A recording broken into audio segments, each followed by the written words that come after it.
জুড়ে এখন একটাই ছবি, একটাই চর্চা, একটাই তরজা, লাঠিচার্জ লাঠিচার্জ। এটাই কি ওই অসহায় শিক্ষকদের প্রাপ্য ছিল? আর এই তুমুল তন্ডার বিতণ্ডার মধ্যেই রাজ্যের শিক্ষামন্ত্রী, মাননীয় শিক্ষামন্ত্রী শ্রী ব্রাত্য বসু আমার সঙ্গে এই স্টুডিওতে। যা বলবেন সত্যি বলবেন ধরে নিয়েই তাকে ওয়েলকাম করছি। স্বাগত আপনাকে জি 24 ঘন্টায়। ধন্যবাদ। আপনি প্র্যাকটিক্যালি এখন হট সিটে বসে রয়েছেন। গত কয়েকদিনে যা ঘটেছে সেখানে এতগুলো চাকরি গেল, তারপর আশ্বাস, তারপর পুলিশের লাঠি। কোনো হেল্পলাইন আছে? আশ্বাসের সঙ্গে পুলিশের লাঠির কোনো সম্পর্ক নেই। মানে আমি একটা বরং অন্য কথা বলতে পারি আপনাকে, যে এটা আমি আরও অন্যত্র একবার বলেছি, যে আশ্বাস যেদিন দিয়েছিলেন মুখ্যমন্ত্রী সেটা নেতাজি ইন্ডোরে 7 তারিখে, গত 7 তারিখে, এই 3-4 দিন আগে। এবার 7 তারিখে যখন নেতাজি ইন্ডোরে দেন, সেদিন আপনাদের চ্যানেল তো বটেই, আরও সমস্ত চ্যানেলে সেদিন সকাল থেকে ব্রেকিং নিউজ হচ্ছিল। নেতাজি ইন্ডোরের বাইরে খণ্ডযুদ্ধ, নেতাজি ইন্ডোরের বাইরে হাতাহাতি, নেতাজি ইন্ডোর খুবই খারাপ অবস্থায়, গর্ভগৃহ, এরকম ইত্যাদি ইত্যাদি। কেন না, কারণটা কি? কেননা যোগ্য এবং অযোগ্যদের মধ্যে একটা মারামারি হচ্ছিল, ধস্তাধস্তি হচ্ছিল, এবং সেটা প্রায় হাতাহাতির পর্যায়ে চলে যায়। এখন ঘটনা হচ্ছে যে, এবং মুখ্যমন্ত্রীও উঠে যোগ্যদের কথাই প্রথমে বলেন সেই দিন। মুখ্যমন্ত্রী জানেন যোগ্য কারা? না, মুখ্যমন্ত্রী কি করে জানবেন? মুখ্যমন্ত্রী আদালতের দেওয়া তালিকা, সিবিআই এর দেওয়া যে তালিকা, এসএসসির দেওয়ার যে তালিকা, সে তো আলাদা করা যায়নি বলেই সব চাকরি একসঙ্গে গেল। একদম আলাদা করা গেছে। তাহলে একেবারে আপনি রায়টা পড়ুন, টেন্টেড অ্যান্ড আনটেন্টেড। একদলের মাইনে ফেরত দেওয়া হবে, আরেক দলের মাইনে ফেরত দিতে হবে, আরেক দল ফেরত দিতে হবে না। তাই আদালতই তো বলে দিচ্ছে যে ওদের কাছে সমস্ত তথ্য আছে। তাহলে কোথায় সমস্যা হলো বলে আপনার মনে হয়? সমস্যা তো এটা দেখুন, তো ফাইনালটা দেশের মহামান্য উচ্চতর আদালত, সর্বোচ্চ বডি এটা রায় দিয়েছে। তো ওনাদের কোথায় সমস্যা সেটা আমার বলা ধৃষ্টতা হবে, এবং আমি সাংবিধানিক পদে থেকে আমি এটা নিয়ে কথা বলতে পারি না। কিন্তু সেদিন যদি নেতাজি ইন্ডোরে চাকরিহারাদের বক্তব্য যদি আপনি শোনেন, ওরা তো স্পষ্ট করে ওদের বক্তব্যে বলেছে কোথায় সমস্যা। এবং ওরা তো বেশিরভাগ ক্ষেত্রে মুখ্যমন্ত্রী, ওদের বেশিরভাগই মুখ্যমন্ত্রীর উপরে আস্থা রেখেছিলেন, এখনও রাখছেন। আমি খালি বলেছি ওদের একাংশ যে আন্দোলন চালাচ্ছেন, চালাতেই পারেন, আন্দোলন করার তো অধিকার আপনাদের আছে, কিন্তু আন্দোলনও করবেন, আবার একই সঙ্গে আলোচনাও চালাবেন। যে সরকার বিরুদ্ধে আপনারা আন্দোলন করতে পারেন, কিন্তু আমার বক্তব্য হচ্ছে যে একই যখন আলোচনা চলছে, আপনারা আলোচনার টেবিলে আসতে চাইছেন, কথা বলতে চাইছেন, এবং সরকারও চাইছে কীভাবে আইনি পন্থায় কিভাবে প্রতিরক্ষা দেওয়া যায় সেটা নিয়ে যখন আমরা চেষ্টা চালাচ্ছি, তখন এটা একটা স্ববিরোধী আচরণ হয়ে যাচ্ছে। একটু ধৈর্য রাখতে বলেছিলাম। হ্যাঁ, কারণ আন্দোলনের দিন তো পড়ে আছে। আপনারাই বলছেন আমরা সহযোগিতা চাই সরকারের, আপনারাই আবেদন করেছেন, আপনারা নেতাজি ইন্ডোর স্টেডিয়ামে এসেছেন, আপনারা মুখ্যমন্ত্রীর কথা ভরসা রেখেছেন, কেউ রাখেননি, কিন্তু একটা বড় অংশ তো রেখেছেন। না, এই বড় অংশ যে ভরসা রাখছেন, এবং মুখ্যমন্ত্রী যেদিন রায় বেরোলো সেদিন থেকেই উনি আসলে নিজে নেমেছেন। হ্যাঁ, সেদিন উনি মানে ড্যামেজ যাতে না হয় উনি একদম সতর্ক। এই যে মসৃণভাবে এগোনো জিনিসটা, একটা বড় সংখ্যার চাকরিহারা তারা ভরসা রাখতে শুরু করেছিলেন, সেখানে কি বিরাট ব্লান্ডার, ড্যামেজ, চোনা, যে ভাষাতেই ব্যাখ্যা করুন, লাঠিচার্জ হলো না? না, আমি সেটা কমপ্লিট হলো না আমার কথাটা। সেটা হচ্ছে নেতাজি ইন্ডোরের ক্ষেত্রে যে যোগ্যর ভাগাভাগিটা খুব অনায়াসে গণমাধ্যম করে দিতে পারছিল, বা অনেকেই করতে পারছিল, চাকরিহারারাও করতে পারছিল। তা আপনি নিশ্চিত যে কসবায় যারা গেছিল সবাই যোগ্য? কসবায় আপনি কি দায়িত্ব নিয়ে বলতে পারেন যে যারা গেছিলেন চাকরিহারা তো বটেই, কিন্তু সব যোগ্য চাকরিহারা? না, বলতে পারছেন না। তার মানে তাদের লাঠি জুটবে, এটাও তো জাস্টিফাইড না। তার মানে এটা একেবারেই জাস্টিফাইড নয়। যোগ্য অযোগ্য লাঠি মারাটা একদম অভিপ্রেত নয়, বাঞ্ছনীয় নয়। যে কথা রাজ্যের মুখ্য সচিব বলেছেন, কলকাতার আমাদের মানে কমিশনার বলেছেন, নগরপালিকা যেটা বলেছেন, তো আমি সেই কথারই পুনরাবৃত্তি করতে পারি। সরকারি লোক হয়ে আমি অন্য সরকারি লোকের তো কথা কন্ট্রাডিক্ট করতে পারি না, ওনারাও সরকারি আধিকারিক। তো এবং ওরা যে কথাটা বলেছেন, যে ব্যাখ্যাটা দিয়েছেন, আমি সেটা বলবো, তার সঙ্গে আমি আপনার সঙ্গেও একমত হয়ে বলবো এটা একেবারেই অভিপ্রেত নয়, বাঞ্ছনীয় নয়। কিন্তু যখন আলোচনা চলছে তখন একটা ধ্বংসাত্মক আন্দোলন করাও খুব একটা কার্যকরী কথা নয়, তাহলে আলোচনা টেবিল আসবেন না। ধ্বংসাত্মক কাদের বলছেন? যদি আপনি ছবিগুলো নিশ্চয়ই খেয়াল করেছেন, আমি আমার দর্শকদের জন্য আরেকবার প্লে করাবো। তারা নিরীহভাবে হেঁটে বেরোচ্ছেন, বডি ল্যাঙ্গুয়েজে কোনো আক্রমণ নেই, মুখে কোনো ভাষা নেই, তারা হেঁটে বেরোচ্ছেন। হ্যাঁ, তার আগে পুলিশ কর্মীও মার খেয়েছেন, সে ছবিও আছে। মানে পুলিশ কিন্তু বদলা নিতে গিয়ে আমি নিরীহ হেঁটে বেরোনো কয়েকজন শিক্ষককে যারা চাকরি হারিয়েছেন গিয়ে দুটো লাথি মেরে দিলাম, খুবই খারাপ, তাদেরকে লাঠি চার্জ করে দিলাম, খুবই খারাপ। এটা তো বদলা নেওয়ার জায়গা নয়। না না না, কিন্তু কথা হচ্ছে যে আমি দেখুন আবার বলছি যে আপনি যদি আমার এইটা পুলিশ লাঠি মেরে ঠিক কি ভুল কাজ করেছে, আমার এক কথা হচ্ছে যে কাজটা ঠিক হয়নি। কারণ সে কথা, যে কথা শ্রী মনোজ পন্ত বলেছেন বা শ্রী মনোজ ভার্মা বলেছেন, তো দুই মনোজের পর আমি আলাদা আর এখানে আমার কি ভাষ্য থাকতে পারে? হ্যাঁ, আপনি তো শিক্ষক, অধ্যাপক, আপনার নিজের ব্যক্তিগতভাবে আমি ছেড়ে দিলাম, আপনি সরকারি লোক, আপনি তৃণমূল করেন, কেন? আমি তো ছাড়বো না, আপনি ছাড়তে পারেন। শিক্ষক, আর আমি যদি আপনাকে বলি শিক্ষকরা লাঠি খাচ্ছে, আপনার নিজের দেখতে কেমন লাগে? খুব ভালো লাগেনি, সেটা আপনি দলকে জানিয়েছেন? একেবারে ভালো লাগেনি না। আমার একই সঙ্গে আহত পুলিশ দেখতেও ভালো লাগেনি। একই সঙ্গে শিক্ষকরা মারমুখো হয়ে একজন পুলিশকে ধরে পেটাবে, শিক্ষকরা মারমুখো হয়ে কিছু শিক্ষক একটা পুলিশকে ধাক্কা মেরে ফেলে দেবে, যার জন্য তার পা ভেঙে যাবে, মহিলা পুলিশকে ধরে পেটাবে কয়েকজন মিলে, এটাও না একদম দেখতে ভালো লাগে। ডিসপ্যারেশনটা বুঝতে পারছেন? বাড়িতে ছোট বাচ্চা কি খেতে দেবে কাল থেকে ঠিক নেই, বাবা মায়ের চিকিৎসার খরচ কি করে জোগাবে পরের মাস থেকে ঠিক নেই। আপনি যেটা বলতে চাইছেন যে মানে কাশ্মীরে ভারত রাষ্ট্র ঠিক না, রাস্তা উড়িয়ে দেওয়া সেই রাস্তাটা ঠিক, আমি ওই তর্কে আমি যাবো না, ওইটার মধ্যে আমি ঢুকবোই না। এদের অসহায়তাটাকে তো আপনি নজরআন্দাজ করতে পারেন না। অসহায়তাটা সবসময় করতে পারি, কিন্তু আবার আমি বলছি যে আমি যারা গেছিলেন তাদের মধ্যে যদি সবাই যোগ্য না হন, তাহলে তাদের মধ্যে যদি কেউ কেউ টাকা দিয়ে ওএমআর শিট বিকৃত করিয়ে থাকেন, তাদের মধ্যে যদি কেউ কেউ র্যাঙ্ক জাম্প করিয়ে থাকেন বা ব্ল্যাঙ্ক শিট জমা দিয়ে থাকেন, তাহলে তাদের কেউ কেউ পুলিশকেও ধরে মারতে পারেন। তাদের সেই ডেসপারেশনটা আপনার ভাষায় আমি নিশ্চয়ই অনুধাবন করতে পারছি। আমি এক্ষেত্রে দুটো কথা বলবো। যিনি এই কাজগুলো করেছেন নিশ্চয়ই, আমরা জানি না ওর ভিড়ে যোগ্যরা অযোগ্যরা মিশেছিলেন কিনা, কোট আনকোট অযোগ্য, কিন্তু তারা যদি ঘুষ দিয়ে থাকেন, ঘুষ যাদের দিয়েছিলেন মানে যারা নিয়েছিলেন তারাও সমান অপরাধী, সেটা অন্য তর্ক, সেখানে আমি ঢুকছি না। দ্বিতীয়ত, এটার তো কোনো যুক্তি হতে পারে না যে যাকে পুলিশ লাথি মেরেছে সে অযোগ্য। আপনি যেটা বলছেন যে কয়েকজন এসএসসি অযোগ্য হলেও সে লাঠির যোগ্য চেয়ারম্যান, সে অধ্যাপক, কেউ কেউ বোর্ডের প্রেসিডেন্ট, একজন অধ্যাপক, একজন শিক্ষক, তাদের কি জেল খাটা উচিত? ভাবতে আপনার একটা শিক্ষকের মেয়ে হিসেবে আপনার কষ্ট হয় না? অন্যায় করলে জেল খাটবেন না? মানুষ পরিচিত হিসেবে আপনার খারাপ লাগে না? এই যে আপনার কলেজে কত শিক্ষক দেখেছেন, তাদের পাশে এরা জেল খাটছে, ভাবতে পারেন? আমি যদি এই কথাটা বলি, এটা কোনো মানে আছে কি? কোনো মানে নেই। অবশ্যই যদি কেউ অপরাধী হন তার যোগ্য শাস্তি তার প্রাপ্য। হ্যাঁ, তো দেখা যাবে সেটা।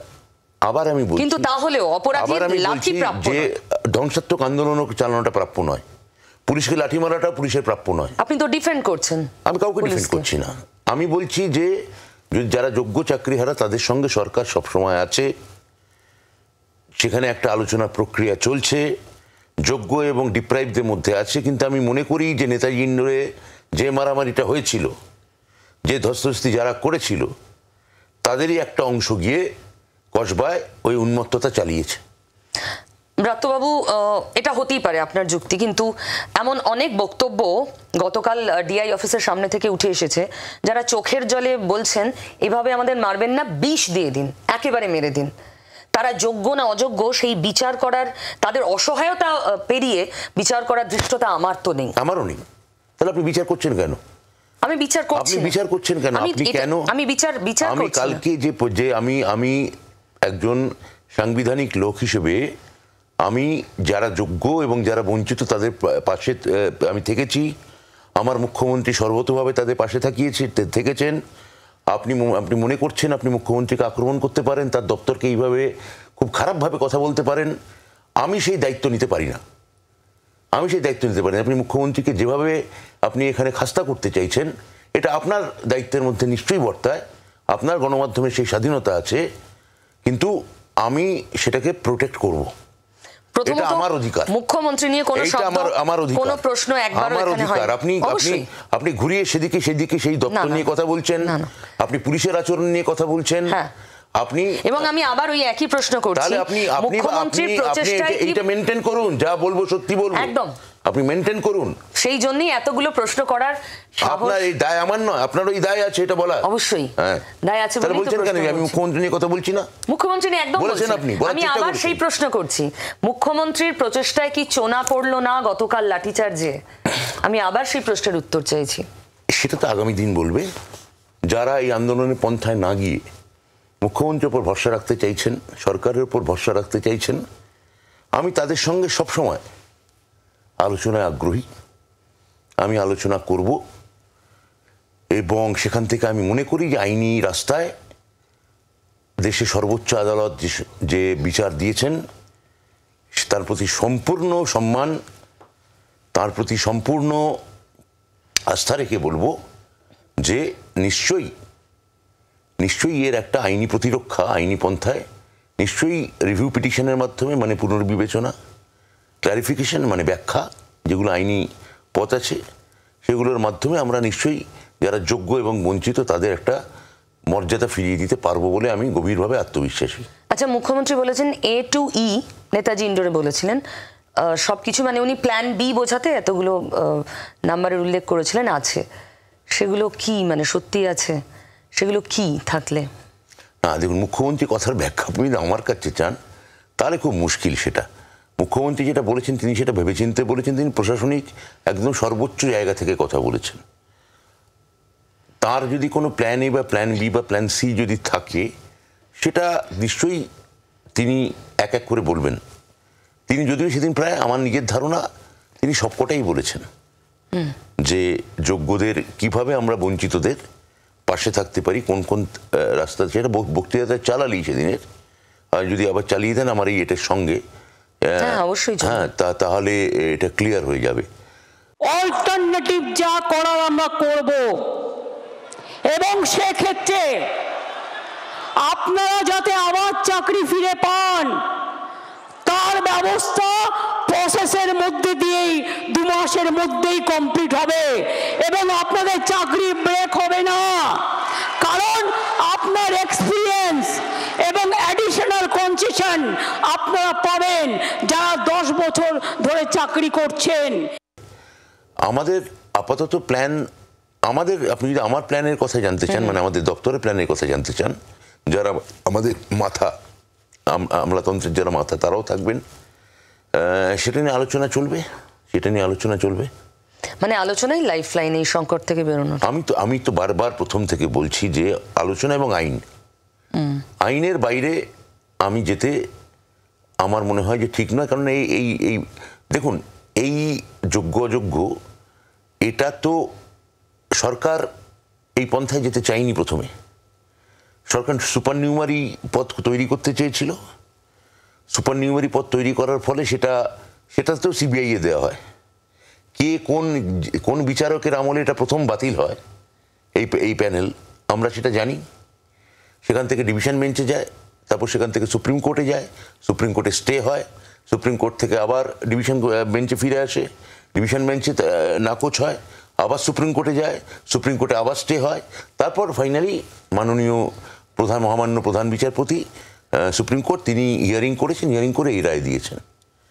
তো সরকার কখনো চাকরি খেতে চায়নি, মুখ্যমন্ত্রী চাকরি দিয়েছেন। কারা চাকরি খেতে চেয়েছিল সেটা সবাই জানে এখন, কার আমলে। এখন তারাই কেউ বলছেন যে একটা কমিটি করা হোক, যোগ্য নির্ধারণ করা সম্ভব। কি যোগ্য আপনারা কি কমিটি করে নির্ধারণ করবেন? এসএসসির হাতে তথ্য আছে, এসএসসি তথ্য জমা দিয়েছে সুপ্রিম কোর্টে। যা ডিভিশন বেঞ্চের মহামান্য বিচারক শ্রী দেবাংশু বসাকের রায় খুলে দেখুন, সেখানে পরিষ্কার যোগ্য শব্দটা আছে, এবং মাননীয় প্রধান বিচারপতির রায় খুলে দেখুন টেইন্টেড আনটেইন্টেড শব্দগুলো কার? আচ্ছা, সেই বিচারপতি যার এজলাসের প্রথম বাতিল হয়েছিল, তিনি আবার আসরে সুপ্রিম এই রায়ের পরে, এবং তিনি এই চাকরিহারাদের পাশে এসএসসি চেয়ারম্যানের সঙ্গেও গিয়ে দেখা করেছেন। এই বিষয়ে আপনারা কি বলেন? তিনি এখন রাজনীতি জিজ্ঞেস করেছেন কখনো গণমাধ্যম থেকে? আমি তো আপনার সমস্ত প্রশ্নের উত্তর দিচ্ছি, একবার কি জিজ্ঞেস করুন না। কেউ একটা তো মিডিয়া জিজ্ঞেস করলো না, মশাই আপনি তো চাকরিটা খেয়েছিলেন প্রথম। হ্যাঁ, তখন আপনি রাজনীতিবিদ ছিলেন না, তখন আপনি বিচারপতি উনি বলবেন উনি দুর্নীতি দেখেছেন, তাই আপনি পুরো প্যানেল বাতিল করেছেন। তা আপনি তো তাহলে আপনি মানে জানতেন যোগ্য বাছাই করা সম্ভব? এখনো বলছেন এটা সম্ভব। তার মানে আপনি পেরেছিলেন। যা প্রধান বিচারপতি পারলেন, যা মহামান্য ডিভিশন বেঞ্চ পারলেন, তা উনি সেটা পারেননি।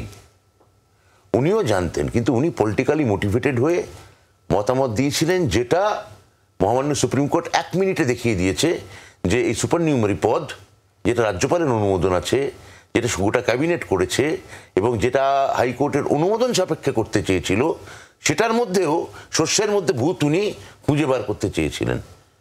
একটা আয়না তাকে দেখানো হলো, সুপ্রিম কোর্ট তাকে একটা আয়না দেখালো।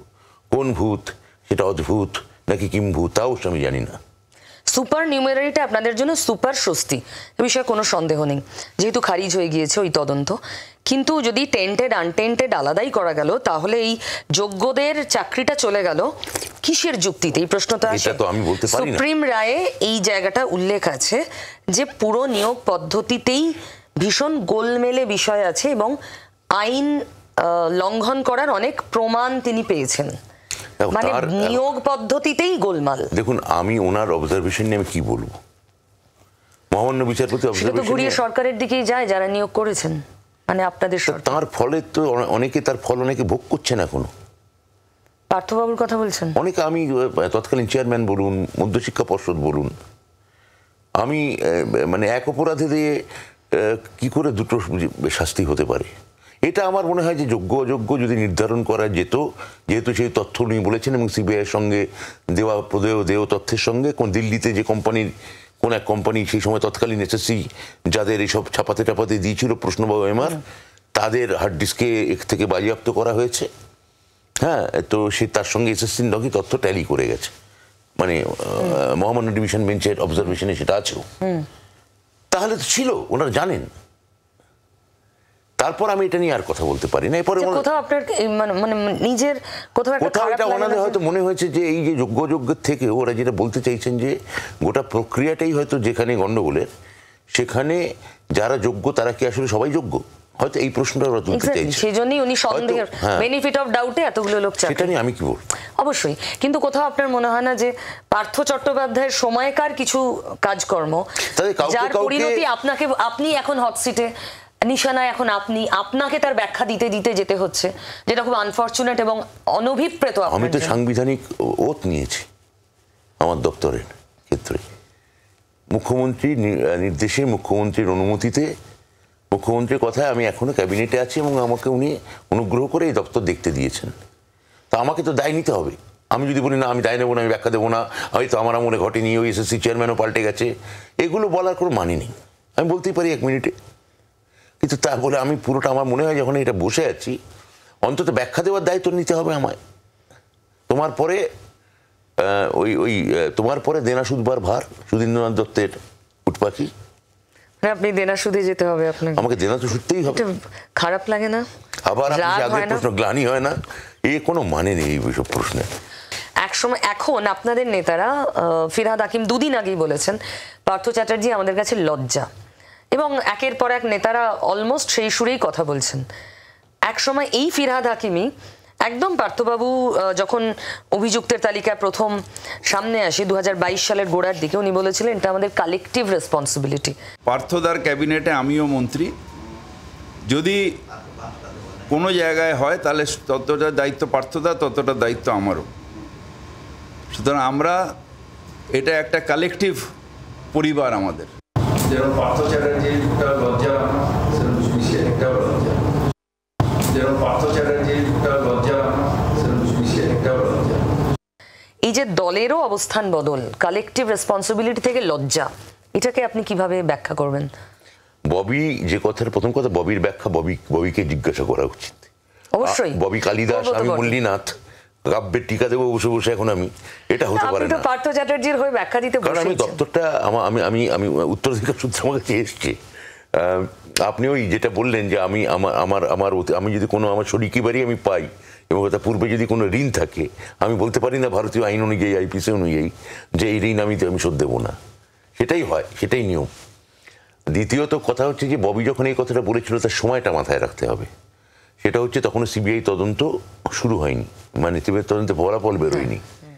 তো ববি নিশ্চয়ই আমার ধারণা যে তথ্য আগে জানতেন, পরবর্তী ক্ষেত্রে যখন অন্য তথ্য জেনেছেন তখন উনি দুটো কথা বলেছেন, যে কথাটা মানে আপনার কাছে হয়তো পরস্পর বিরোধী মনে হচ্ছে, কিন্তু দুটো পরিপ্রেক্ষিত আলাদা, দুটো সিচুয়েশন আলাদা। আচ্ছা, তৃণমূলের ভোটে জয়, ধরুন আরজিকর পর্বের পরে 6-0, যেটাতে আপনারা খুব গলার শির ফুলিয়ে দাবি করলেন যে মানুষ আমাদের পাশে, এবং প্রত্যেকটা ভোটের পরেই আপনারা সেটা শির করেন। ফোলানোর তারতম্য দেখেছিলেন? কার কতটা শির ফুললো? আপনাদেরটা তো দেখেছিলাম, অনেকে একরকম ভাবে ফুলেছিল, মাপেননি। হ্যাঁ, বলুন। এবার তার মানে তো ধরুন ভোটে জেতা, আমি আপনার ব্যক্তিগত মত জানতে চাইছি, ভোটে জেতা মানে 7 খুন মাফ মনে করেন? না, ভোট একটা সংসদীয় পন্থা, গণতন্ত্র আছে, সংবিধান আছে, ভোট আছে, গণতন্ত্রের সব ঠিক বলে আমি মনে করি না। কিন্তু গণতন্ত্রের বিকল্প পথ যদি স্বৈরতন্ত্র হয়, যে সংবিধান উড়িয়ে দেব, গোটা দেশটা হিন্দুস্তান হয়ে যাক, তাহলে পার্শ্ববর্তী দেশ পাকিস্তান বা মধ্যপ্রাচ্যের কোনো দেশের সঙ্গে আমাদের দেশের কোনো তফাৎ থাকবে না। আমি একই সঙ্গে পাকিস্তানের বিরোধিতা করব, পাকিস্তানের শত্রুতা করব, বা বলবো যে পাকিস্তান আমার শত্রু দেশ, এবং পাকিস্তানকে অন্ধভাবে ফলো করব, মানে যাতে মিলিটারি রুলের দিকে যায়, যাতে সংবিধান উঠে যায়, হ্যাঁ, এই দিকে যাব আমরা।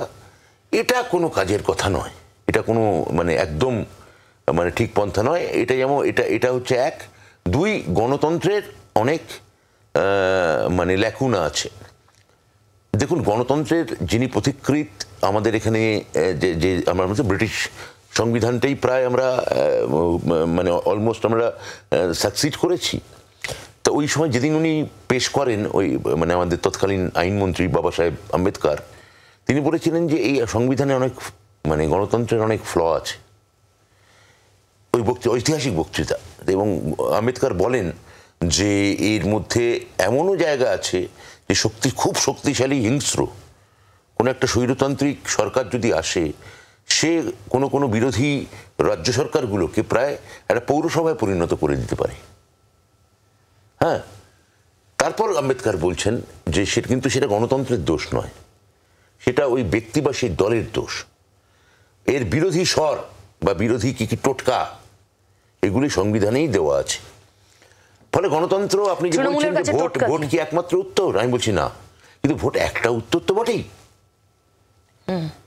কারণ যতবারই দুর্নীতির এরকম অভিযোগ তৃণমূলের বিরুদ্ধে ওঠে, ভোটের পর যখন আসনে তার তারতম্য বোঝা যায় না, তৃণমূলের একটাই উত্তর থাকে, মানুষ আমাদের সঙ্গে। তো সেখানে অবশ্যই আপনারা মনে করছেন এটা একটা মানুষের উত্তর, যে হ্যাঁ, তৃণমূলে তাদের আস্থা আছে।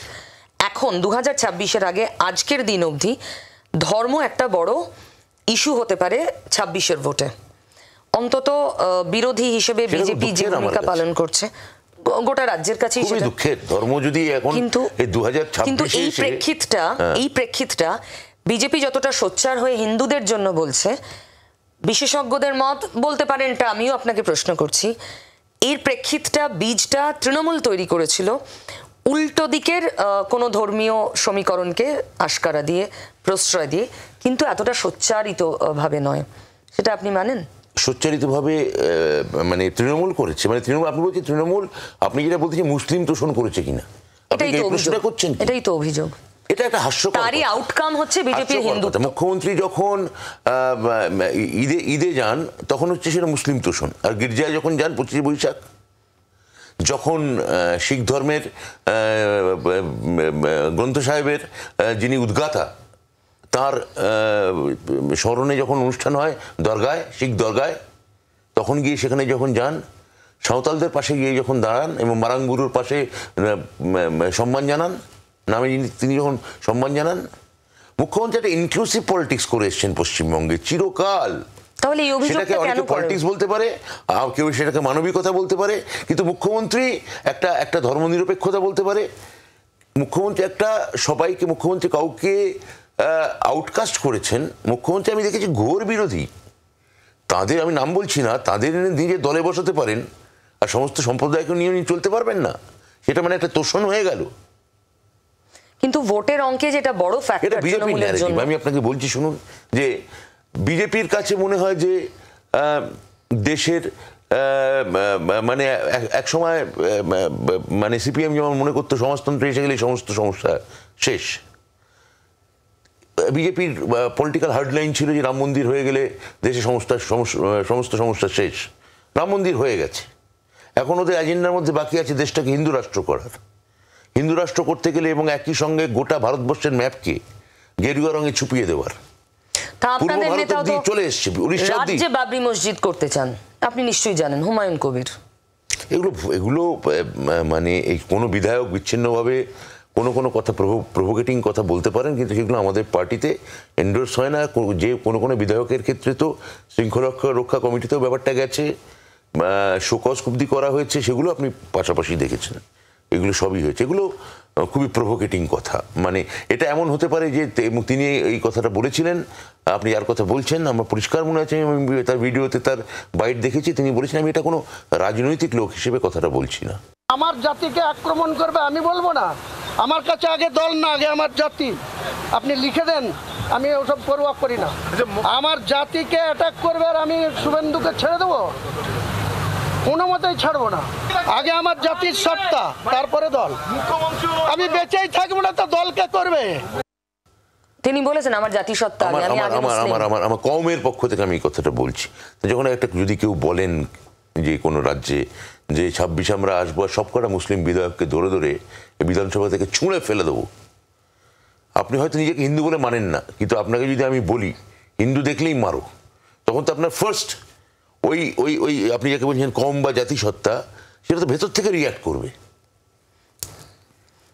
তাই না? তো এগুলো সেই প্রতিক্রিয়া, তাও সেই প্রতিক্রিয়াকেও আমার মনে হয় সংবরণ করা উচিত, দমন করা উচিত। কেননা বিজেপি ফাঁদটা তৈরি করতে চাইছে, সেটা এড়াবেন কি করে? বিজেপি বুবি ট্র্যাপটা তৈরি করতে চাই। যতদিন মমতা ব্যানার্জি আছেন, এই গোটা পূর্ব ভারতের নরখণ্ডে এই 10 কোটি বাঙালির ভাগ্য নিয়ন্ত্রক একজনই, তার নাম মমতা বন্দ্যোপাধ্যায়। তিনি যতদিন এই গঙ্গা বিধৌত ভাগীরথীর পূর্ব পাড়ে দাঁড়িয়ে আছেন, ততদিন এইসব ন্যারেটিভ, বিজেপির ন্যারেটিভ জাস্ট ময়লা ধুলো ধুলো ধুলো হয়ে উড়ে বেরিয়ে যাবে। 26-এ বোঝা যাবে। তবে অনেক সমস্যা তো অনেক আছে, ধর্মের চেয়ে অনেক বড় সমস্যা আমি মনে করি রুটি কাপড়া মাকান। নিশ্চয়ই। এখন আরো বড় সমস্যা যেটা এসে দাঁড়ালো, স্কুলগুলো না ওই রুগ্ন শিল্পের মতো চেহারা হয়ে গেছে এই রায়ের পর। আপনি তো শিক্ষামন্ত্রী, মানে এমন স্কুল আমি আপনাকে দেখাতে পারি ঝাড়গ্রামে একজন টিচারও নেই, শিক্ষকও নেই, বিডিও গিয়ে স্কুল খুলছে, জুলিয়ানে আছে। তো এগুলো কিভাবে সামলাবেন কি করে? আমরা লিস্ট পেয়েছি, সেই ক্লারিফিকেশনে দেখুন মধ্যশিক্ষা পর সুপ্রিম কোর্টে চলে গেলেন। তো এই শিক্ষকরা তো আমি জানি না, মানে এই শিক্ষকদের যে অংশটা আন্দোলন করবেন, আন্দোলন করুন, কিন্তু আমি তো বারবার করে বলবো যে আপনারা স্কুলে যান। স্কুলে গিয়ে ওরা মাইনে পাবেন না, স্বেচ্ছাশ্রম দিতে হবে। মুখ্যমন্ত্রী বলেছেন ভলান্টিয়ারি করতে না, মুখ্যমন্ত্রী একদম ওদের ক্ষেত্রে এটা বলেন, এটা কোনো আপনি আবার 2 মাস পুষিয়ে দেবো এটা বলেছেন উনি। না, মুখ্যমন্ত্রী আবার বলছি, মুখ্যমন্ত্রী সাংবিধানিক বাধ্যবাধকতা আছে। ভলেন্টারিলি সার্ভিস কিন্তু সবাই দিতে পারে, সেখানে কিন্তু আটকাবার কোনো জায়গা নেই কারো। সেখানে কি করে আপনাদের চলবে? ধরুন ধরে নিলাম ওরা করলো না, বলল না হবে না, তখন আমি কি করব? তখন আমি এডুকেশন ডিপার্টমেন্টকে রিকোয়েস্ট করতে পারি। মুখ্যমন্ত্রী বারবার এই কথাটা বলেছেন যে যোগ্য বঞ্চিতদের অধিকার এবং মর্যাদা, আমি বেঁচে থাকতে তাদের চাকরি যাবে না, একদম এই বাক্যটা বলেছেন, আমি বেঁচে থাকতে তাদের চাকরি যাবে না, একদম বলেছেন চাকরি যাবে না। মানে যে কি ব্যাখ্যা হয় সেটা গণমাধ্যম করতে পারেন, আপনি করতেই পারেন। ভলেন্টারি শব্দটা মুখ্যমন্ত্রী বলেননি, মুখ্যমন্ত্রীকে সাংবিধানিক জায়গা থেকে যাতে উনি কন্টেম্পট অফ কোর্ট না হন অনেক কথা বলতে হয়েছে, মানে মেপে বলতে হয়েছে, বুঝে শুনে বলতে হয়েছে, কথা কেটে ছেটে বলতে হয়েছে। উনি যে স্বতঃস্ফূর্ততার সঙ্গে কথা বলেন তা তিনি সেই ধরন বজায় রেখেই অনেক কথা সতর্ক হয়ে বলতে হয়েছে, সেটার মানে ভলেন্টারি নয়। এটার মানে সেই তাহলে বাক্যে একটু সেটা বুঝিয়ে voluntary বলুন নয়। যে চাকরি যাবে না। হাও কোর্ট বললো চাকরি নেই, মুখ্যমন্ত্রী বলছেন আমি বেঁচে তার মানে থাকতে হচ্ছে, চাকরি যাবে না। তার মানে হচ্ছে যে ওই যেটা আমি এক্ষুনি বললাম, কোর্টের থেকে আমরা ব্যাখ্যায় যাব, রিভিউ পিটিশন করব, আপনি এবং একই সঙ্গে দাবি জানাবো, আবেদন করব, দাবি মানে আবেদন, যে আমাদের এতগুলি শিক্ষক মহোদয়ের চাকরি চলে গেছে। পুরো গোটা ছাত্রদের অবস্থা ভাবতে হবে, কেননা এডুকেশনের স্টেক হোল্ডার শিক্ষক শুধু নয়, ছাত্রদের কথা ভাবতে হবে। তা এটা তো আমরা আইনি পন্থায় যেগুলো করা করব। তা আমি তো শিক্ষকদের কোনোটাই তো চাকরি ইনশিওর আর আপনি করার কেন পন্থা বলছেন নয়। যে শিক্ষকরা স্কুলে যাচ্ছে না? অনেক শিক্ষক স্কুলে যাচ্ছে, অনেকে যাচ্ছেন, অনেকে আবার যান, অনেকে যাচ্ছেনও, দুটোই হচ্ছে, কাজ করছেন গিয়ে তারা। দুটোই হচ্ছে। হ্যাঁ, তাহলে আপনি আপনার যে যাচ্ছে সে আপনার প্রায়োরিটির মধ্যে পড়ছে না, কেননা সে আপনি মানে আপনি না, গণমাধ্যম সে পারপাস সার্ভ করছে না। গরম বাইকটা দেবে কে তাহলে? না এতদিন ধরে যে দেখুন, একজনেরও যদি সংসারে অসুবিধা হয়, বাড়ি সংসার চালাতে অসুবিধা হয় এবং আমি তিনি সেটাই না বলছি, যান, তার তিনি আমাদের তার কাছে এবং আপনার কাছেও ইম্পর্টেন্ট হওয়া উচিত। 100% ইম্পর্টেন্ট, এবং আমার কাছে আমার মুখ্যমন্ত্রীর আশ্বাসবাণীটাও ইকুয়ালি তার কাছে এই ইম্পর্টেন্ট। আশ্বাসটাই আমি বোঝার, আমার মনে হয় যারা শুনছেন আপনার মুখের দিকে তাকিয়ে আছেন, যে অর্থটা যদি আপনি বুঝিয়ে দেন, মানে এই যে আপনারা আইনি পথে এগোবেন, এই কথাটার মানে কি? যে আইনি পথে চাকরি কি করে থাকবে এর মাধ্যমে? আমি আইনি পথে চরম প্রতিরক্ষা দেওয়ার জন্য শেষ রাস্তা অব্দি যাবো আমরা। ওকে, এর আর কি ব্যাখ্যা দেবো, আর এর বাইরে কি দেবো বলুন তো? আপনি আমার মুখ থেকে শুনতে চেয়েছেন, বলুন না আপনার চাকরি যায়নি, আমি বলতে পারি না। না আপনি বলুন না এক্ষুনি যতদিন আসবেন সেদিনই মাইনে দিয়ে দেবো, বলতে পারি না আমি এই কথা। আপনি তো আমার মুখ থেকে যাতে আমার কন্টেম্পটা কোর্ট হয়, আপনি সেটা চাইতে পারেন, কিন্তু আমি চাইতে পারি না। আপনি যুক্তিবাদী শিক্ষামন্ত্রী, আপনি এরকম আপনি কথা বললে মানে দর্শকরাও বিভ্রান্ত হয়ে যাবেন। আপনার থেকে আমি শুনতে অভ্যস্ত নন তারা। কিন্তু আমি জানতে চাইছি, এটা হচ্ছে আপনারা আইনি মানে লিগ্যাল অ্যাসিস্ট্যান্স দেবেন যত রকম ভাবে ম্যাক্সিমাম সম্ভব, এর মানে চাকরি থাকছে এটা নয়। কিন্তু বিকল্প কোনো ব্যবস্থা কি হচ্ছে? মানে ধরুন এই টিচারদের অন্য কোনো কাজ দেওয়া। মাননীয় প্রধান বিচারপতির রায়টা যদি খতিয়ে দেখেন, তিনি বারবার বিকল্প রাস্তার কথা তাঁদের রায়ে সেটা প্রতিফলিত আছে। আমরা সেটাকেই আরো কি করে কনডেন্সড অবস্থায়, আরো কি করে মানে ঘনীভূত অবস্থায় আমরা তার প্রতিফলন ঘটাতে পারি, আমরা তার চেষ্টা করব। বিকল্প কোনো কাজের বন্দোবস্ত কি করবেন? না, কেন করব? ওনারা শিক্ষক, ওনার শিক্ষকতাই এখনো ওদের পেশা। আমরা ক্লারিফিকেশন চেয়েছি, তার জন্য একটু ওয়েট করুন না। আমি এটাই তো বলছি যে আপনারা একটু ধৈর্য ধরুন, আপনারা একটু আলোচনায় আসুন, আন্দোলন করবেন, আন্দোলন নিশ্চয়ই করবেন। তো আমি শুনলাম ওরা দিল্লিতে যাবেন আন্দোলন করতে, আমি একটু আগে গণমাধ্যমে দেখছিলাম টেলিভিশনে। তো সেগুলো ওরা সবই করতে পারেন, কিন্তু আমার মনে হয় যে সরকারের উপর ভরসা রাখাটাও, বিশেষত আমার মুখ্যমন্ত্রী গৃহহারা কেন্দ্রীয় সরকার যখন মানুষের ঘর কিনে নিল, আবাস কেড়ে নিল, তাদের 100 টাকার ন্যায্য মজুরি দিল না, প্রত্যেকটার ক্ষেত্রে উনি বলতে গেছেন আমি এটা দেখে নেব, আমি এটা পুষিয়ে দেব, আপনারা চিন্তা করবেন না, এবং প্রত্যেকটা হাতে কলমে উনি আমরা শুনি। কোনটা বেশি টাফ সিচুয়েশন বলে আপনার জাজমেন্ট, আরজিকর না এখন চাকরিহারাদের সামলানো? আমার মনে হয় আরজিকরের ক্ষেত্রে তো একটা নির্দয় নৃশংস ঘটনা ঘটেছিল, সেটা তো কোনো রাষ্ট্র ঘটায়নি, সেটা একটা ব্যক্তি ঘটিয়েছিল। এখানে অনেক মানুষের জীবন জীবিকা জড়িয়ে আছে।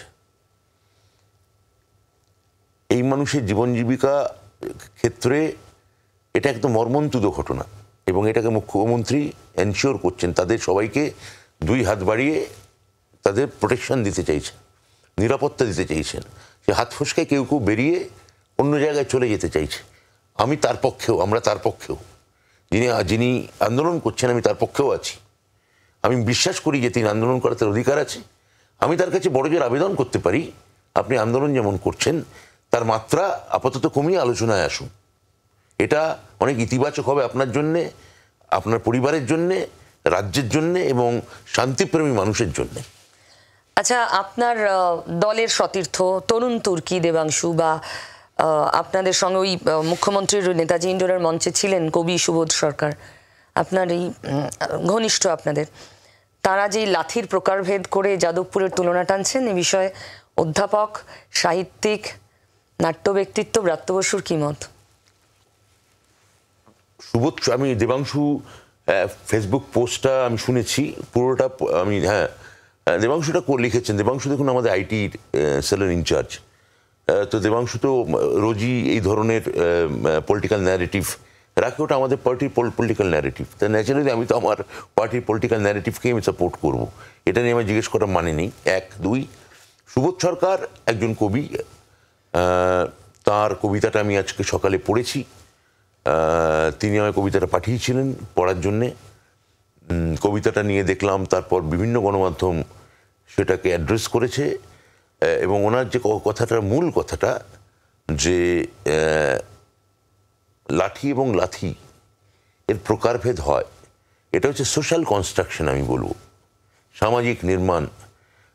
একজন অধ্যাপক, যাদবপুর একজন বর্ষিয়ান অধ্যাপক যখন লাথি খান কোনো একজন ছাত্র তাকে গলা ধাক্কা দেয়, নিগ্রহ করে, আমি অধ্যাপকের নামটা করছি না, সেটা তার পক্ষে মর্যাদা ব্যঞ্জক নয়, আমি বলছি অবশ্যই নয়, কিন্তু ঠিক একইভাবে আবার সেই পুরনো বিতর্ক যে যার পেটে ভাত জুটছে না তার সঙ্গে কি ইকুয়াল সেই সময় তার সমর্থনে কেউ লেখেননি।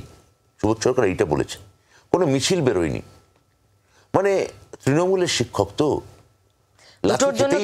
দুটোর জন্য কি সিম্প্যাথি একরকম। অযোগ্য চাকরি হারা হলেও তাকে লাঠি মারা উচিত নয়, আপনার সঙ্গে আমিও একমত। অযোগ্য হলেও লাঠি মারা উচিত নয়, কিন্তু যোগ্য শিক্ষক ওখানে অধ্যাপক পড়াচ্ছেন তাকে তো, এবং তৃণমূল করেন না, ছাত্র একটু লাথি মারতেই পারে, কি আছে, মারলো লাথি, ওইটা নিয়ে আবার কথা বলার কি আছে। এই বৈষম্য। আপনি যদি এখন বিরোধী রাজনীতি করতেন কি নাটক লিখতেন? এই রে, আমি লিখতাম যে বিরোধী রাজনীতি যদি করতাম তাহলে যাহা বলিব মিথ্যা বলিব, এই নাটক লিখতাম। এটা আপনি কোনোদিন লিখতাম না? আচ্ছা, আমি ভাবতে হবে, আমি তো বিরোধী নই, আমি আর আমার নাটক তো বেরোয় নিয়মিত, তার নামগুলো আপনি হয়তো খবর রাখেন না, কেউ খবর রাখে, তারা জানেন, ফলে সেই নামগুলোই এখন তো আপনি সরকারের লোক, বিরোধী হিসেবে। হ্যাঁ, এখন কথা হচ্ছে যে আমি একজন প্রফেশনাল হিসেবে, লেখার হিসেবে আমি যখন লিখি তখন আমি এই সত্তা নিয়ে, আমি শাসক, এটা নিয়ে আমি লিখতে বসি না। কেউ আছেন, আমরা দেখব, কেউ থাকতেই পারেন, আমি অন্তত এইভাবে দেখি না ব্যাপার। দেখুন কিভাবে শব্দের মানে পাল্টে যায়, সেটা হচ্ছে যে শব্দ ছিল প্রশাসক, গণমাধ্যম সেখানে তাকে করে দিল শাসক, একটা খালি তুলে দিল, একটা তুলে দিয়ে একটা খালি তাকে শাসক বানিয়ে দিল। প্রশাসকের যে ব্যঞ্জনা শব্দের, শাসকের ব্যঞ্জনা আলাদা, কারণ শাসক মানেই মনে হয় এই শাসন করছে আমায়, এই শাসন করতে এলো, এই বোধহয় কড়াভাবে দুটো লাঠিচার্জ করে দিল। শব্দর মানে পাল্টে যায়, বিরোধী এবং শাসকের মানেও পাল্টে যায়, এই রাজা আসে ওই রাজা যায়, শুধু দিন বদলায় না, আমি বলছি দিনও বদলায়। মমতা ব্যানার্জি হাতে কলমে দেখিয়ে দিয়েছেন লক্ষ লক্ষ কোটি কোটি গরিব মানুষ যারা এই ন্যারেটিভ, এই বিরোধী, এই তর্ক তকরার, এই যোগ্য অযোগ্য, এগুলোর বাইরে গিয়ে যারা মমতাদিকে ভরসা করেন, তারা এগুলো ধার ধারে না। অনেক ধন্যবাদ। ক্যান্ডিড কথা অনেকটা আলোচনা হলো, এবং শেষ প্রশ্নে আপনাকে বেশ অপ্রস্তুত এই প্রথমবার দেখলাম। আপনি তো অপেশাদার প্রশ্নে ঢুকলেন না, যা ওটা পরে একদিন হবে। অনেক ধন্যবাদ, থ্যাংক ইউ সো মাচ। নমস্কার আমাদের সঙ্গে আসার জন্য। এইভাবেই ব্রাত্য বসু বা অন্য যে কেউ, যে কোনো অতিথি যতই রেগে যান, আমি আপনাদের কাছে প্রমিস করেছি যা বলবো সত্যি বলবো, রোজ রাত 9টায়। সঙ্গে থাকুন। শিক্ষামন্ত্রীর এক্সক্লুসিভ ইন্টারভিউ শুনছিলেন। তিনি বিশ্বাস করেন আলোচনায় একমাত্র পথ, আশ্বাস শিক্ষামন্ত্রীও দিলেন।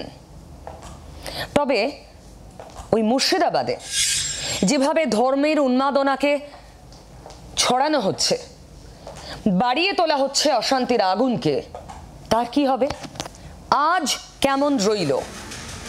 কেন্দ্রীয় বাহিনী মোতায়েনের পর দিনভর আর কেউ কি অশান্ত করতে পারল মুর্শিদাবাদকে? রাজ্য পুলিশের কঠিন তৎপরতার পর আসুন দেখি।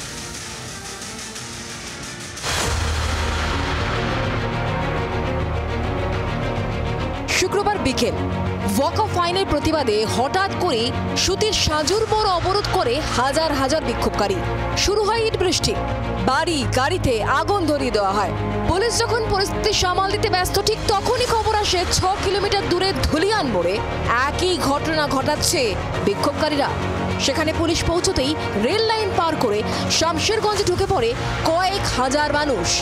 তারপর রতনপুর, ঘোষপাড়া, জাফরাবাদ, পাড়ায় পাড়ায় অবাধেই চলে লুটপাট। এর জেরেই প্রশ্ন উঠছে, মুর্শিদাবাদের অশান্তি কি পরিকল্পিত? ওয়াকফ ইস্যুকে সামনে রেখে রীতিমতো ছক কষেই তাণ্ডব চালানো হয়েছে। জেলা জুড়ে হামলার ধরন দেখে এই সম্ভাবনা উড়িয়ে দিচ্ছেন না তদন্তকারীরা।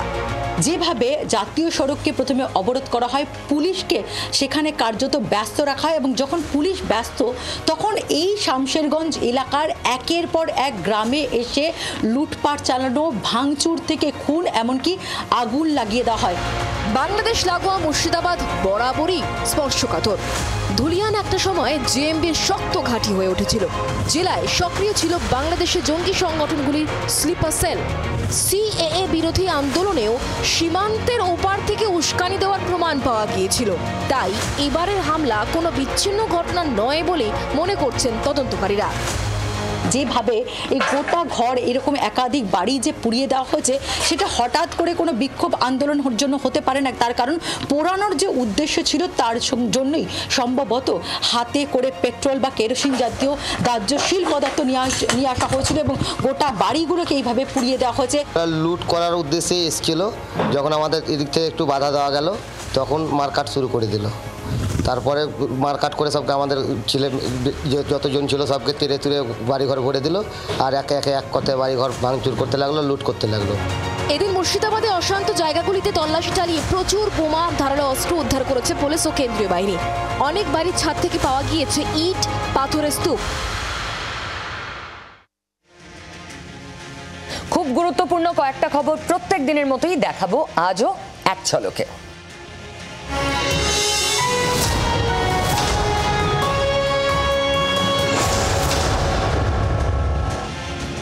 অশান্ত মুর্শিদাবাদে কেন্দ্রীয় বাহিনী, রাজ্য পুলিশকে সঙ্গে নিয়ে চলছে টহল। এখনো পর্যন্ত গ্রেফতার 150। পরিস্থিতি নিয়ন্ত্রণে দাবি রাজ্য পুলিশের ডিজির। মুর্শিদাবাদে ধুলিয়ানে ভয়ে ঘর ছাড়ছেন বহু মানুষ। ভিডিও পোস্ট করে দাবি বিজেপি। ধুলিয়ান থেকে আসা অত্যাচারিতদের সঙ্গে সাক্ষাৎ করতে চান সুকান্ত। চাকরি বাতিল ইস্যু থেকে মুর্শিদাবাদে অশান্তি, এক ফ্রেমে সুকান্ত, শুভেন্দু থেকে দিলীপ। রাষ্ট্রপতি শাসনে ভোটের দাবি শুভেন্দুর, গোটা রাজ্যে বাহিনী মোতায়েনের দাবি সুকান্তর। মুর্শিদাবাদে অশান্তি, বিস্ফোরক কুণাল ঘোষ। গভীর ষড়যন্ত্র, বিজেপি পরিবেশ নষ্ট করতে চাইছে। সুকান্তকে কেন্দ্রীয় মন্ত্রিসভা থেকে বরখাস্ত করা উচিত। কুণালের মন্তব্যের পাল্টা বিজেপির।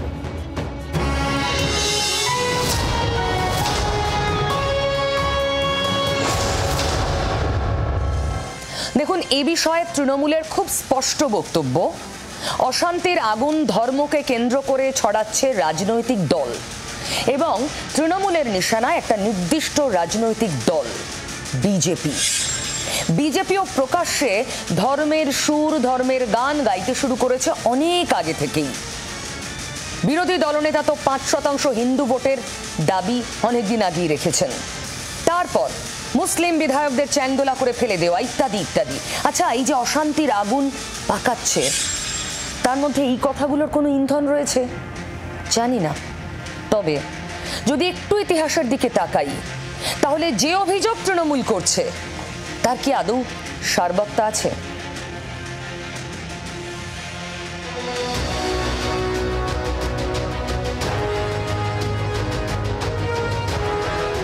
ওয়াকফ আইনে সংশোধনের প্রতিবাদ, বিক্ষোভ থেকে অশান্তি। এই পরিস্থিতির দায় কার? রাজ্যসভায় তৃণমূলের দলনেতা ডেরেক ওব্রায়েন এক্স হ্যান্ডেলে সরাসরি আঙুল তুলেছেন বিজেপির দিকে। তার দাবি, বিজেপি রাতের অন্ধকারে সংসদে ওয়াকফ বিল পাশ করেছে এবং তারপরে তারা বিভিন্ন রাজ্যে অশান্তি তৈরি করতে ব্যস্ত। এটা বিজেপি আরএসএস এর চেনা খেলা।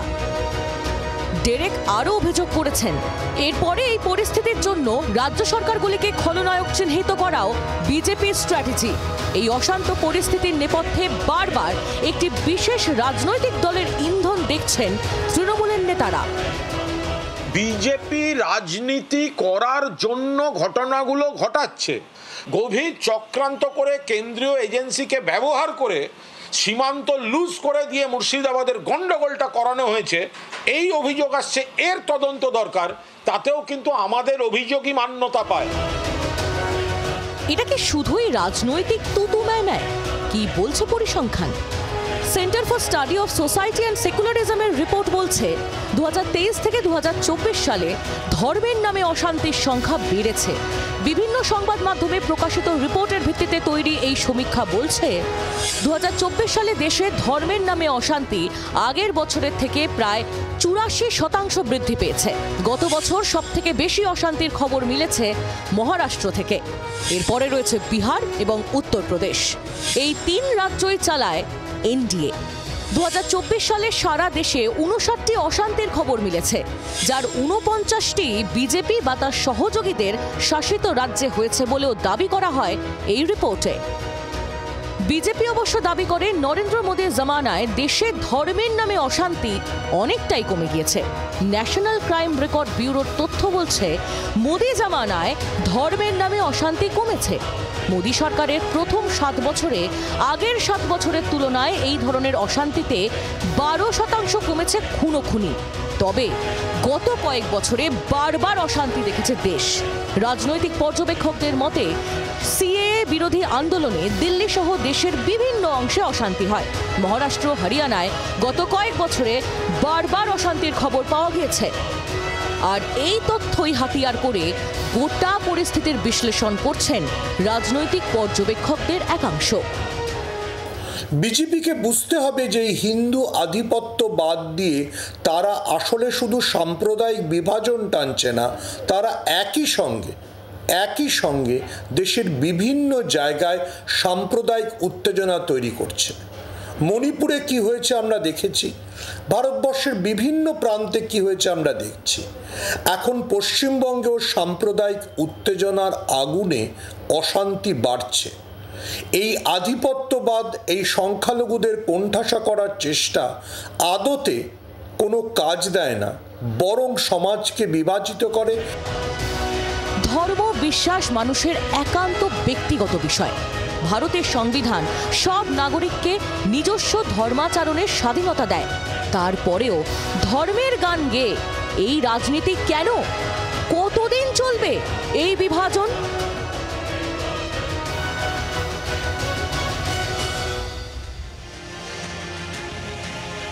আচ্ছা, ওয়াকফে ক্ষোভ কি শুধু এ রাজ্যে, নাকি গোটা দেশের প্রভাব পড়ছে?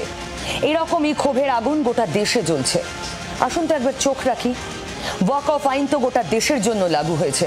উত্তরপ্রদেশ কি হচ্ছে সেখানে? অন্যান্য রাজ্য কি হচ্ছে সেখানে?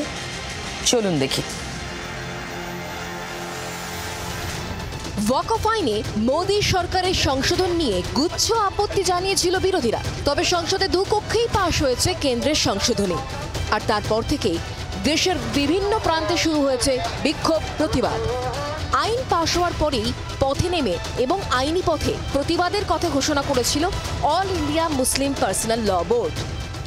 ये एंड नहीं है, ये खात्मा नहीं है, बल्कि हमारी जंग की, हमारे आंदोलन की यहाँ से शुरुआत है। हम देशव्यापी अभियान छेड़ेंगे इस बिल के खिलाफ। ये बिल डिस्क्रिमिनेटरी है, ये बिल अनकॉन्स्टिट्यूशनल है। ওয়াকফ সংশোধনী আইনকে চ্যালেঞ্জ করে ইতিমধ্যে সুপ্রিম কোর্টে দায়ের হয়েছে একাধিক মামলা। একাধিক বিরোধী দল আইনের সাংবিধানিক বৈধতা নিয়ে প্রশ্ন তুলেছে। সংশোধিত আইন বৈষম্যমূলক বলে অভিযোগ উঠেছে। সুপ্রিম কোর্টে মামলা দায়ের করেছেন একাধিক বিরোধী নেতা নেত্রী। ওয়াকফ সংশোধনী আইনে স্থগিতাদেশ চেয়ে শীর্ষ আদালতে আবেদন করেছেন তৃণমূল সাংসদ মহুয়া মৈত্র। সুপ্রিম কোর্টে মামলা দায়ের করেছে অল ইন্ডিয়া মুসলিম পার্সোনাল ল বোর্ড। একদিকে যখন আইনি পথে বিরোধ চলছে, তখনই দেশের বিভিন্ন প্রান্তে পথে নেমেছেন সংখ্যালঘু সম্প্রদায়ের মানুষ। প্রতিবাদটা শুরু হয়েছিল বিল পেশের আগে ঈদের দিন সকালে। বহু জায়গায় হাতে কালো ব্যান্ড পরে নামাজে অংশগ্রহণ করেন প্রতিবাদীরা। বিল পাশের পর বিক্ষোভের আগুন ছড়িয়েছে আহমেদাবাদ থেকে বেঙ্গালুরু। আইন প্রত্যাহারের দাবিতে স্লোগান উঠেছে।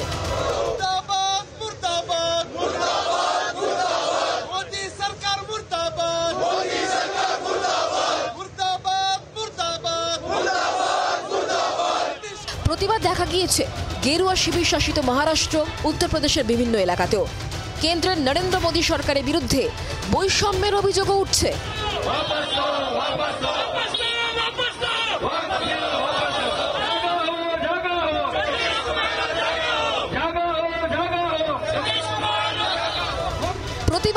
বিক্ষোভের ছবি দেখা গিয়েছে বিহার, মধ্যপ্রদেশ, পাঞ্জাবে। নতুন আইনে ওয়াকফ কাউন্সিলে অমুসলিমদের স্থান দেওয়ার কথা বলা হয়েছে, যা আদতে মুসলিমদের স্বাধীন ধর্মাচরণের সাংবিধানিক অধিকারকে খণ্ডন করে বলে একসঙ্গে সরব হয়েছে একাধিক বিরোধী দল এবং সংখ্যালঘুদের বিভিন্ন সংগঠন।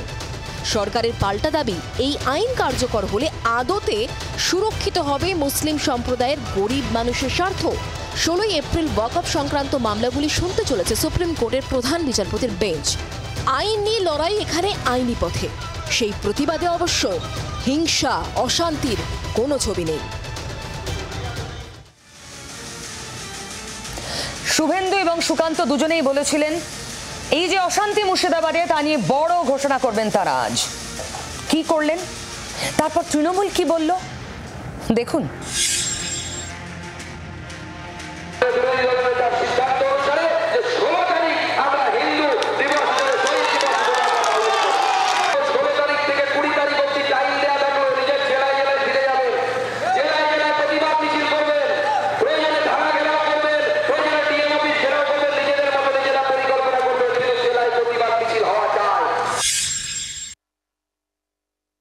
এদের দিবস, এদের কি পাঁজি পুঁথিগুলো নতুন করে লেখে নাকি? এই রোজ একটা করে দিবস হতে পারে, সব সময় যদি একটা না একটা কিছু করে আরও সেটাকে সেই অতীতের খারাপ ঘটনাকে নতুন করে বিষ ঢালার কাছে ব্যবহার করা হয়, তাহলে সেই দিবস পালনের সার্থকতা থাকে না।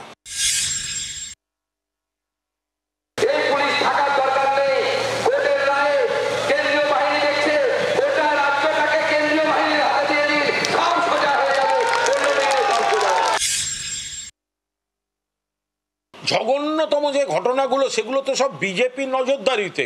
গুজরাট ভুলে গেলেন, নয়াদিল্লি ভুলে গেলেন, যেখানে বিজেপি সেখানে ধর্মীয় মেরুকরণের নামে অশান্তি। মণিপুরে কি করেছে, মণিপুরটা দেখুক। রাষ্ট্রপতি শাসন ছাড়া পশ্চিমবাংলায় সকলের ভোটে অংশগ্রহণ সুনিশ্চিত হতে পারে না। প্রমাণ হয়ে গেছে, ফারাক্কা শামসারগঞ্জ প্রমাণ হয়ে গেছে। মামার বাড়ির আবদার, জ্যাঠার বাড়ির আবদার, মাসির বাড়ির আবদার, নানা রকম আবদার থাকে। বিধানসভায় হেরেছেন, লোকসভায় আপনাদের আসন কমে গেছে, তো সুতরাং নাচতে না জানলে উঠোন বাঁকা। আপনাদের হার মানুষের কাছে, মানুষের দরবারে হার। সে আপনি কেন্দ্রের নির্বাচন কমিশন করলেও হারবেন, রাজ্যের নির্বাচন কমিশন করলেও হারবেন, আর রাষ্ট্রপতি শাসন এ তো অসাংবিধানিক কথাবার্তা। রোজ রাত 9টা মানেই সত্যি বলার 1 ঘন্টা। যা বলবো সত্যি বলবো। আগামীকালও সঙ্গে থাকুন।